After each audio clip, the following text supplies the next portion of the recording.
Good morning on this beautiful Saturday morning here in the mountains. I wanted to give everybody a little update on how our first 2 weeks of the 5 in a row homeschool curriculum has gone. Now, you all know I was real nervous about starting this. This is a Charlotte Mason style curriculum. I have zero experience with Charlotte Mason other than being extremely intimidated by it every time I would read up on it, but also a little envious of the families who were doing it because it just seemed like such a cool concept. So, since we started the 5 in a row curriculum 2 weeks ago, a few things have happened, both positive and negative. First positive thing being my kids will not leave the table when we are done with school, which sounds a little crazy compared to what we've experienced in the past, where it's like they couldn't wait to get done with their schoolwork so they could go outside and play or do whatever. Now, when I finished the 5 in a row activities I have my kids split into two different groups, my oldest and my youngest. When my oldest girls finish their work for the day with the 5 in a row, they want to stay at the table to continue to do activities, the ones that I'm doing with my 3-year-old with the before 5 in a row, the younger version of the curriculum. So I can't get rid of my kids. They want to keep learning, which of course is a beautiful thing. And I am like thinking to myself, are we in the honeymoon phase right now? Like, is this really just that good of an experience for my kids that they want to stay at the table? Or is it just new and fresh to them? And so they want to just continue and see what's going on with my 3-year-old. I don't quite know, but the reverse is also happening where when I've got my older girls at the table, my 3-year-old, she could be playing and doing whatever she wants, but she's actually coming to the table. She wants to hear the stories. She's pretty much done every single activity that my 8 and 5-year-old have been doing because she's just interested in it. So that's the first thing that's happening. Number two is our days are very light now that we've started the 5 in a row curriculum. We are still continuing with our core curriculum in the morning. So the way that I've got this set up is at 9:30 every single morning, the kids are doing their core work. Monday is math, Tuesday is language arts, Wednesday is math, Thursday is language arts. And we're doing this with the Christian Light Education math and language arts programs. That means that my kids are only getting 2 lessons of math per week, official math, right? Explicit math, and 2 lessons of language arts per week. I thought that this was great because it frees up a lot of time for us to complete the 5 in a row activities. Whereas before we were spending so much time working on our math and language arts every day that we didn't have time for the fun stuff. Like we would never be able to fit the 5 in a row in if we were doing both subjects each day. So with me switching over to just doing 1 lesson of math and then switching over to the 5 in a row later in the day, we are finishing everything by 12 o'clock and it's been beautiful. I can get lunch ready. We can relax. I don't have to think about like, oh, what's coming up next? What else do I have to teach? Pulling out other teachers' guides, nothing like that. However, here's where the negative is coming in. Our days are very light and fun. We get our core work done in the morning, then we do our fun 5 in a row activities, read the stories, go down to the creek, do all the things. However, yesterday I sat down and I mapped out our entire year with the Christian Light Math and Language Arts just to see if we're only doing 2 lessons per week, like 2 language arts, 2 math, Monday, Wednesday, Tuesday, Thursday. Are we going to be finishing an entire grade level in 1 year? And my worst fears were revealed. No, we're not. There are 170 lessons of the Christian Light Education. And if we are only doing 2 lessons per day, we're only getting like 90 lessons done in a calendar year. And that's not even considering breaks. So sadly, I'm still going to keep us on the block schedule where we only do math on Mondays, only do language arts on Tuesdays, because I don't want to mix up the subjects. I hate pulling out all the separate teachers' guides. However, we're going to double up with the math lessons. So like Monday, 2 lessons of math before we do the 5 in a row. Tuesday, 2 lessons of language arts. And that worries me because if you know anything about Christian Light Education, language arts, it's very heavy duty. We're going to see if we can get 2 lessons of the language arts done in a day. If not, I am going to add in Fridays. Right now, we're just doing Fun Friday with the 5 in a row. We're not doing any core work on Friday. I think I'm going to have to add in a Friday, and that way maybe we don't have to double up on the language arts lessons on Tuesdays and Thursdays. I can just do 1 on Tuesday, 1 on Thursday, 1 on Friday. That will get us 3 lessons in per week, which will get us closer to finishing a full year of Christian Light with breaks included, because I actually used ChatGPT to do all this. I explained our situation and it mapped out all the lessons for me. So that is the current plan. So again, pros and cons is like I'm trying to get out of that type A personality where it's like some families just use 5 in a row only, no core curriculum added on. And I would love that. I think that would be amazing, but I can't get out of that paranoia of, well, where's the explicit math and explicit language arts and the tests and the quizzes and the things that I feel like my kids need. So we're going to just add in that Friday, I think, double up on the math lessons on certain days. Math, we can easily get 2 lessons in a day with Christian Light Education. It's just the language arts that I was a little worried about. Another thing that I'm noticing since starting the 5 in a row curriculum is that my kids are starting to notice things within the stories that we're reading that they never would have noticed with us just reading the story one time. And this is what the maker of the curriculum, Jane Claire Lambert, she says this, like if you read the teacher's guide, she kind of gives you a little intro into how she started all this and why this curriculum works. And she specifically says that it's called 5 in a row because you're reading the story 5 days in a row. And that by that 5th day, you know, some kids can get burnt out, or you as the parent might get burnt out. That happened with this last story that we read.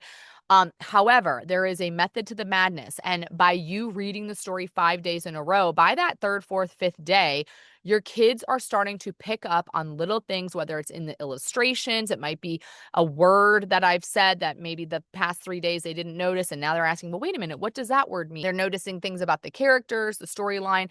So with us just reading a story one time, which is what typical homeschooling families or just families in general do, you know, you read a bedtime story one time. This, reading it 5 days in a row, it's forcing them to, okay, they already know the storyline. They're not sitting there paying attention to the storyline as much. They're now starting to pay attention to these little details that they would otherwise not have noticed with us just reading the story one time. So that is super cool. And I swear it's translating to like the real world, us driving down the road and them noticing something, even though we've driven down this same road, you know, 100 times, they're like noticing things. They're more observant.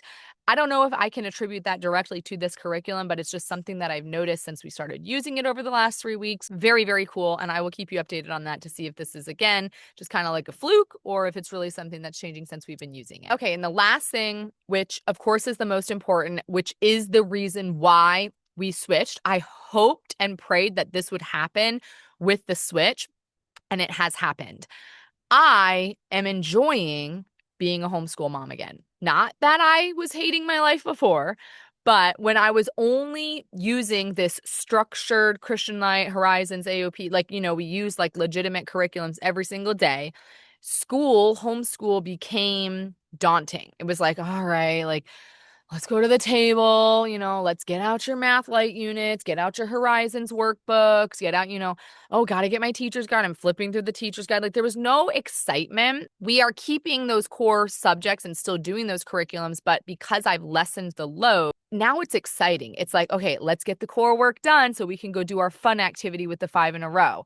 And so I'm looking forward to lessons each day. Every morning when I wake up, I pull out my little 5 in a row planning book that I made, and I'm like excited to see what we're going to be doing that day. And then when we're cuddled up on the couch, or we go all different places to read the stories. That's another thing I've been doing. We're reading the story 5 days in a row, but I'm not just staying in one place while I'm reading these stories. Like, okay, let's read it on the couch today. Let's read it in my bed tomorrow. Let's go out into the woods and read it. We read it by the creek the other day. But when we are reading the story together, like I just feel this closeness with my girls, like physical closeness. Of course, we're all huddled together on the couch or wherever. But I don't know, just like a connection with them. Like, okay, let's sit down. Like, let's open our book. Let's talk about this.